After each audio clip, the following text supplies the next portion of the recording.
Saturday night could not have gone any better for Grand Rapids UFC fighter Jamahal Hill until he heard about what was happening in his hometown.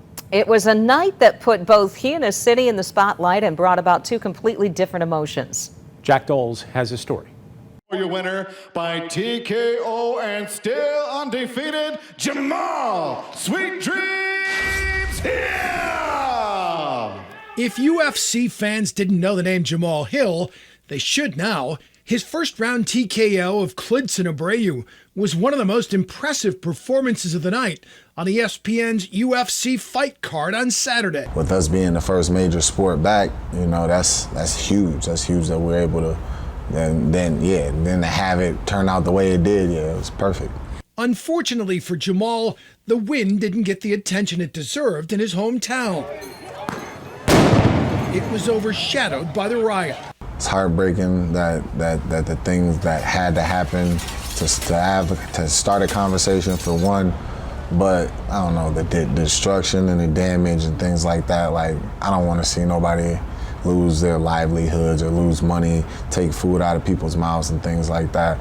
So that for me was hard, especially on a night like the night that I had. The reason for the protest is all too familiar to Jamahal. I've been called the more times than I can count. He's dealt with racism all his life. I was out in Vegas, like me and another fighter, like we're professional fighters, and we just walking down the street, we walk to the store, like literally we got to the stoplight and this lady was standing there with her husband, and like she looked back, she saw me, and she just like let his hand go and switched over to the other side and stepped over to the other side. I'm just like, you feel like, what am I gonna do to you right here in the middle of a shop? We're in the middle of Vegas, we're on the strip.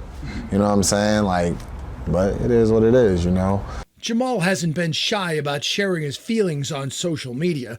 It's a powerful platform for many athletes, and the more he wins, the more his following grows. In this sport, it's all about how the fans take to you, and my following on social, as far as social media and things like that, is doubled. Do you want to be a voice for change? I've said it before. I want to change lives. I want to not just myself and for my family, but for other people.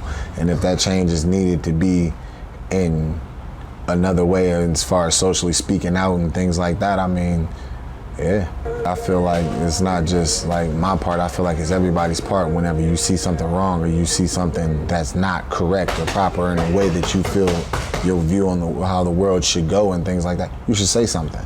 You know what I'm saying? We all have to live in this world. I was always taught a closed mouth don't get fed. So how can I want change if I'm not willing to speak? So 3 days after that big win, Jamahal was back in the gym, training with his coaches. UFC officials told him, stay ready. Man, I just want to do the best that I can, to make the best that I can, best life for myself, best life for my people, my team, like you know, and just whatever way I can help leave this world a better place than I found it. That's what I want to do.